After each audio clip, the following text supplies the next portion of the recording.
So this morning, we delve into the pages of history and political insight with Dr. Mathews Phosa, the former Treasurer General of the ANC and one of South Africa's political figures. His latest memoir, Witness to Power, offers a compelling look into the inner workings of the ANC, its leadership, and his own journey from Premier of Mpumalanga to one of the party's top positions. This morning, we sit down with Dr. Phosa for an in-depth conversation reflecting on his pivotal role in the shaping of the country's political landscape and the lessons drawn from his years in power. A very good morning to you. Thank you so much for making time for us. Good morning, sir, for inviting me. I really appreciate it. Good morning to your listeners. I think that the book is titled quite aptly, Witness to Power. And a thought that came to my mind is considering the role that you had played before the liberation, the role that was played within the diaspora, the role that was played then in South Africa, and then how some of your quote-unquote perhaps maybe ordinary comrades who maybe have been leaders in the MK and so forth would later on become a president, as an example, and later on lose that power. What would you say you have witnessed throughout that particular period? And does that change of power, whether you gain the power or you lose the power, change an individual? I would like to comment on that, but starting from your premises of your question. I mean, I had a very interesting life in underground struggles in the country.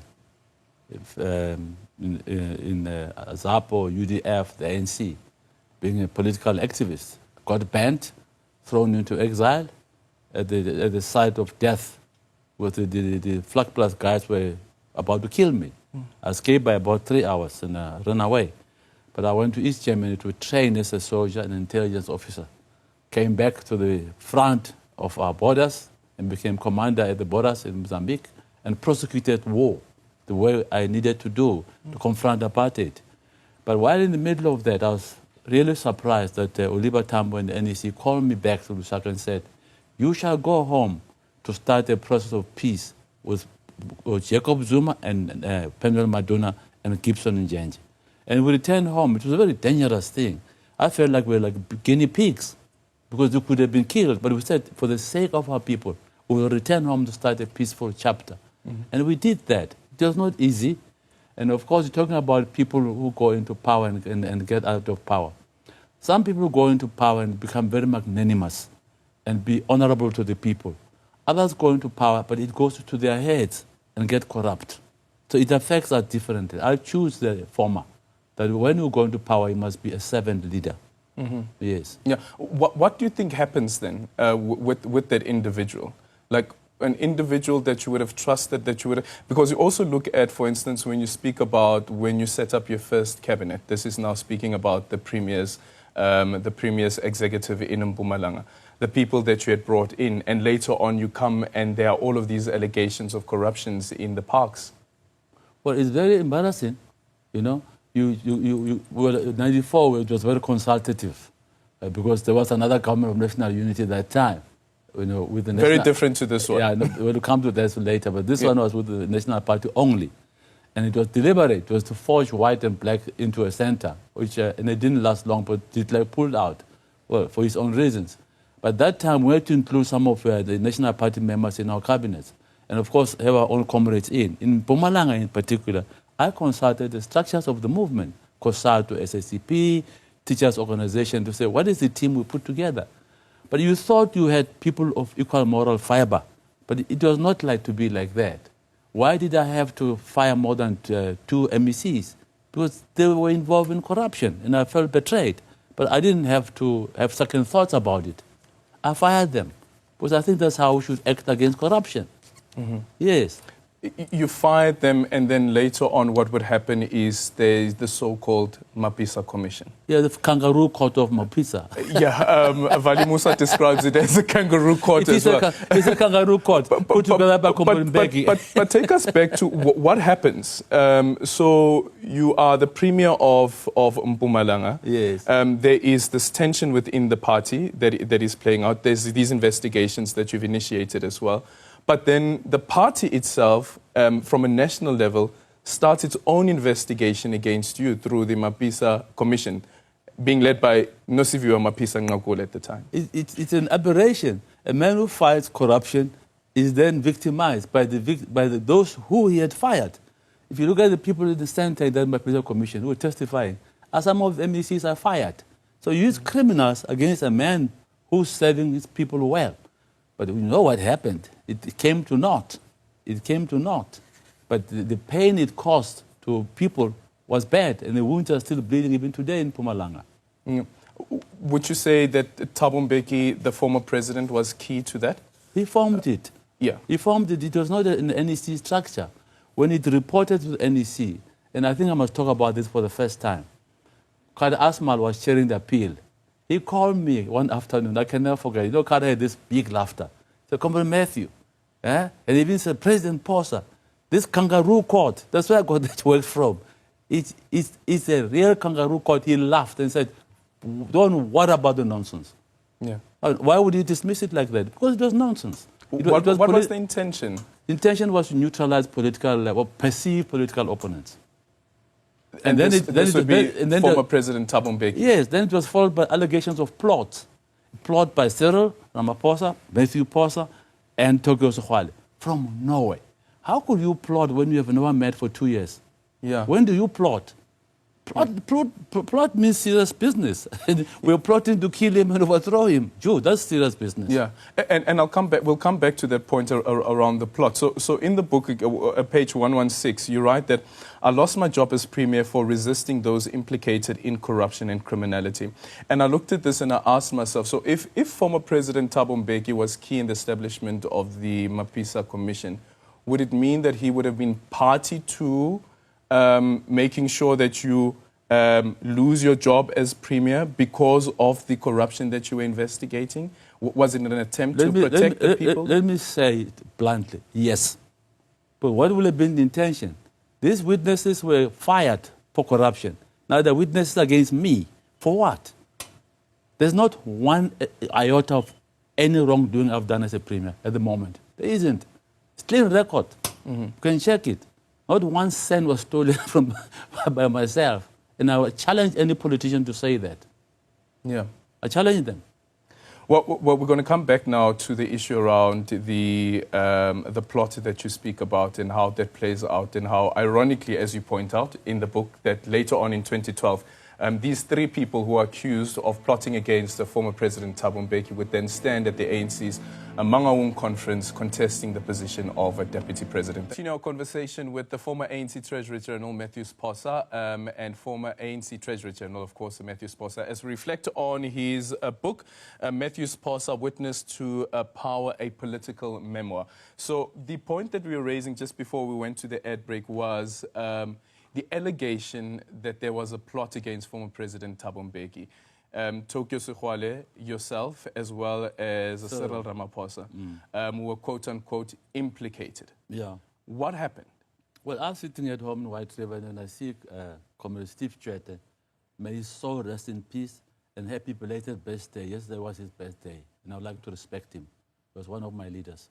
He announces from the blue that there's a plot to kill and overthrow the President Mbeki, and the plotters who are mentioned is myself, Comrade Tokyo, and Comrade Cyril Ramaphosa.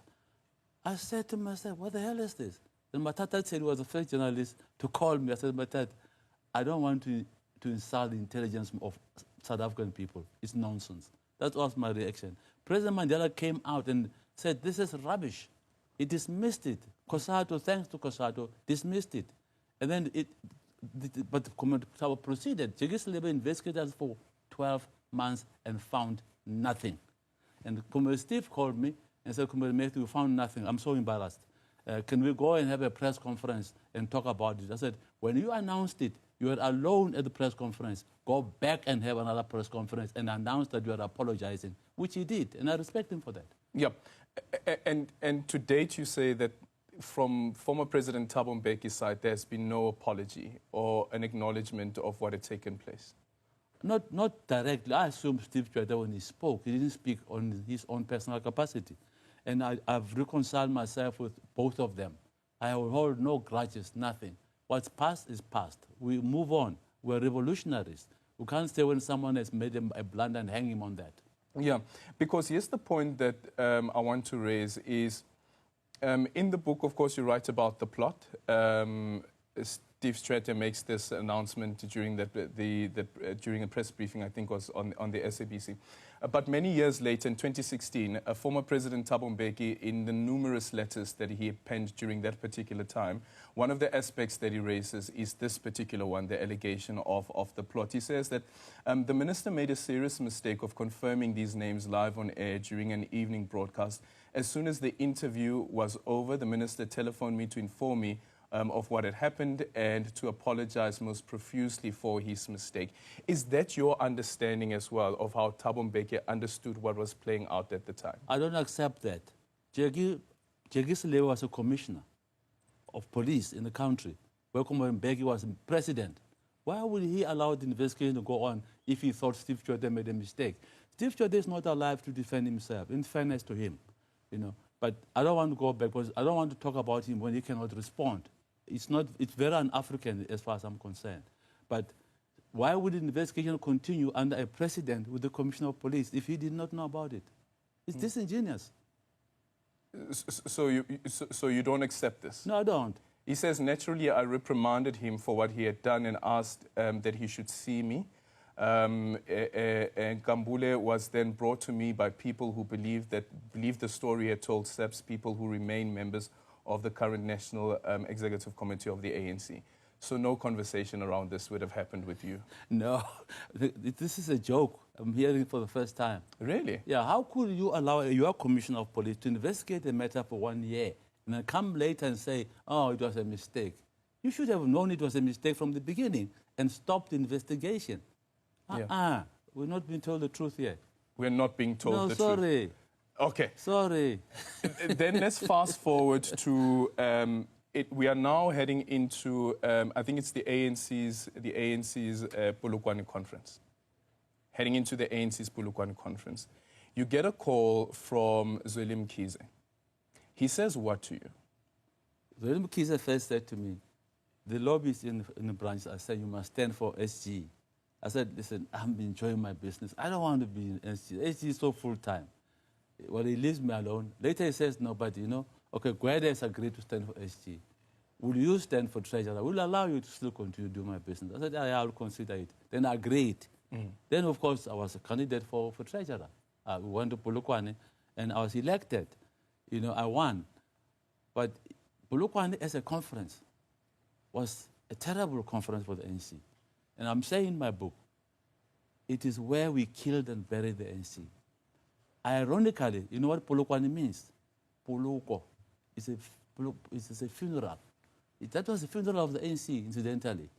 We killed it there. The fissures towards the build-up and after were horrible. And today, if you trace it strategically, we have MK. You can originate it even from there. You can originate it all the way from 2007. Yeah, yes, if you think analytically, the fight and the boxing would happen from there. Yeah. Doesn't matter what you did after that. The wounds were too deep. Some guys were so angry they formed COPE, like Soem Sholowa, who was later vomited by COPE. And you don't know what happened in those parties. Yeah. Do you think in hindsight, upon your reflection, because you do say that the belief was that you are one of the only individuals who would speak out and up against former President Thabo Mbeki, because there was this thing about the whole aloofness of the former president, and that he was not taking the line from the ANC as well. Do you think because of that, you may have been co-opted into the Jacob Zuma slate because of that particular element? They knew that this person would be the perfect individual to have on our slate because this is somebody who can stand up to former President Thabo Mbeki. But why make him treasurer? Treasurer doesn't make you very political. You focus on money. I don't think that holds water at all. They were looking for candidates, and I give them Zweli credit for that. He was lobbying, and of course we lobbied beyond that. Even the NWC, we had to lobby who goes in NWC and work together. And I still respect him even today, and he respects me too. Yeah. So I don't believe little children's stories around what happened in Polokwane. Polokwane was brutal to the ANC and regrettable in my view. Regrettably so in your view. One of the other things is looking at the former President Thabo Mbeki's recall, the motion in the ANC NEC. I want to go back to that because you speak about it is ANC NEC meeting. There's this 18-hour-long debate that is going on, and later on you pen down something, and you pen down a motion. You pen down the motion. Him. Yeah. And then you are kneeling next to former President Jacob Zuma. Yes. He was president at the time. Yes. Tell us about that conversation. What happened? The NEC was going like an aeroplane through a turbulence. They were arguing that after Polokwane, that is after Comrade Thabo Mbeki lost, he became bitter. He's supposed to attend officials' meetings. He boycotted all of them. He boycotted all NWC meetings. He boycotted all NEC meetings. You understand? He was like a lone ranger of a president, ruling the country on his own mandate. People said, but you can't do that. The party in whose name you're being a president. So they were angry. So it's not me. Then I was assessing the mood. So I said, so let me write a resolution which deals with the ANC, asking him to step down. And he was about to go to New York. He said to Zuma, please decide on me before I leave. I don't want you to dismiss me while I'm overseas. That's what Zuma told us. And then I was sitting there, I said to myself, no, it's not fair on Mbeki. We need to take a decision. We can't be waffling like we were brainless. You know, I said, no, let me write. I write it. I said, but when you do that, this man is a head of state. You must look at the implications. I dealt with that. I said, 2, he's got a cabinet, deal with that. 3, he's got an NEC, inform them. And there's a population. He's a president of the nation. Yeah. So my motion was very comprehensive. So I didn't tell him I was doing that. I kneeled there and said, do you still want him? He said, why? I said, I've got a motion to dismiss him. He said, well, go ahead and read it. He didn't know what he was asking for. Then I read it. Okay, I'm going to read a passage out of the book, and then I'm going to play this clip. And I need your response to it. So this is what you write. He says, this is now former President Jacob Zuma answered. No, the question was, here it is. Mr. President, do you still need a Thabo? And the response from the president at the time, no. He asked me why I was asking the question. I talked to him through my proposal for Mbeki's removal as president.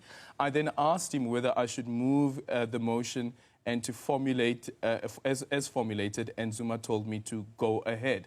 Now, in an interview with Ziyanda Ngobo here on Newsroom Africa, I want you to listen to what former President Jacob Zuma says about this particular moment. I know what he said. And how he reads this moment. I know what he said. Let's play the clip, and I want you to respond to that. I know what he said. Here is that interview with Ziyanda Ngobo, and listen to what former President Jacob Zuma had to say about this particular moment. I actually wanted Mbeki to stay more. It were other comrades in the National Executive Committee who said he must go at a particular time because they were accusing him of the manner in which he was handling the organization.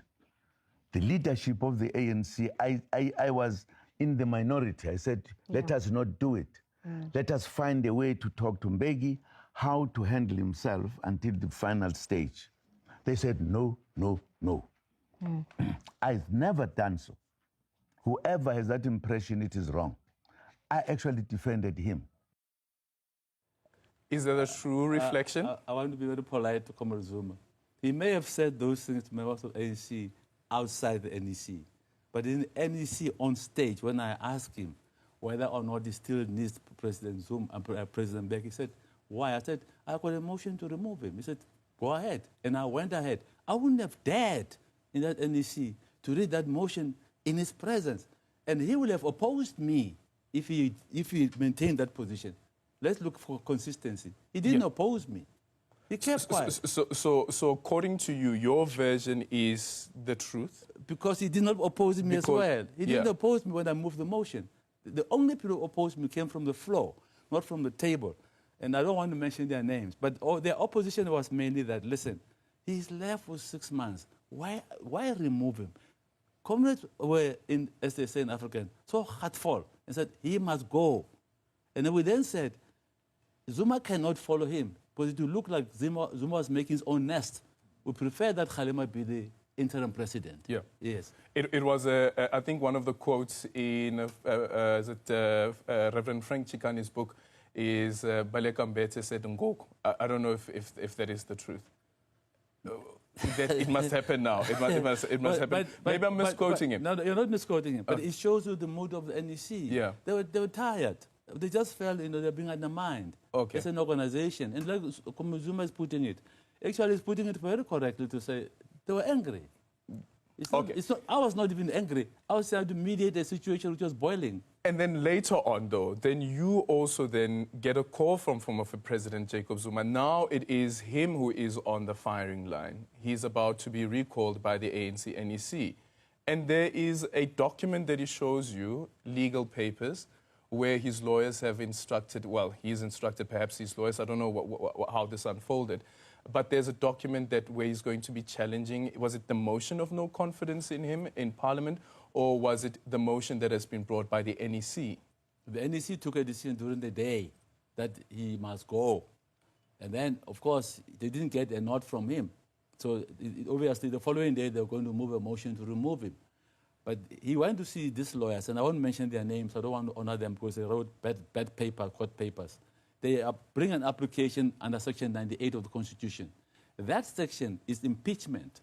You have to say, Aldrin did A, B, C wrong. But the following day, the motion was going to be under Section 200, which is 50 plus 1, which the ANC on its own could have brought and removed Zuma. He didn't need other political parties. So I told him, these lawyers don't know what they're doing. And I even said, could you call them, let's debate the legal issues. He said, no, Baba, let's leave it. So we left it that maybe the following day at 10, he will postpone the press conference, we have time to talk. You remember that it didn't take place at the press conference. And one journalist was blaming me for making her wait for too long. I said, no, because you waited at the wrong place. But then I said to him, but the matter we're discussing is not legal, it's political. Yeah. Your NEC members have given a ruling on you. And it's got serious implications on you as a former president. You lose your salary, your pension, and all those things. We went through them, and it don't be good to your children as well. You need to find a way of saying, listen, I've served, I will go. He had many issues against the current president, which he says he betrayed him. I said, but what you should do in your press conference, ventilate those issues so the nation understands that you're also being wrong or you feel wronged. Whether right or wrong, but you feel wronged. It's fair that he must be heard. He was given. He must be heard as well on his crimes. I said so, and when we were talking and talking, we're going into the following day, and it's Valentine's Day, my brother. And I said, but Mr. President, it's 2 o'clock. It's Valentine's Day. We're busy talking politics. People are busy having their lovers. We should stop this discussion. I think the best thing for you is to take leave yourself and go with honor. The following day, at 10 o'clock, the press conference did not take place. I said, halala, this is very good. Then those lawyers did not call me. I said, this is good. Yep. 2 o'clock, he had a press conference. Then he ventilated the issues which made him unhappy. And I was very happy that he was able to say them. But I thought at the end he would resign. He didn't. But I was tired, so I slept. So 11 at night, one of my friends sent a message, he listens to you. I said, what is it? So I saw on TV he resigned. I said, hallelujah, I'm happy. We continue the conversation with Dr. Mathews Phosa, the former Treasurer General of the ANC. So welcome back. You're still watching the AM Report in conversation with ANC Treasurer General Dr. Mathews Phosa. We're focusing on his memoir, political memoir, Mathews Phosa, Witness to Power. I want to quickly now go to page 199. And this again perhaps maybe speaks to some of the inconsistencies. You are called on, it's para, the independent panel has made its finding. The report is given to Parliament. Parliament is now going to have a debate around this. But in the book at page 200, actually, page 200, right at the top, you write that Ramaphosa was seriously considering stepping down. What do you mean? What happened? No, what I mean there, because you want to know what I mean. Yeah. But Ramaphosa was put in a quandary, and everybody admitted. It looked like, there were these dollars from the Met and this commission. But no one became legalistic about the report. And I phoned him that afternoon.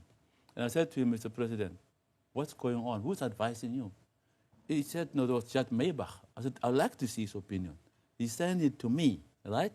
I looked at it, I thought, this is water without sugar.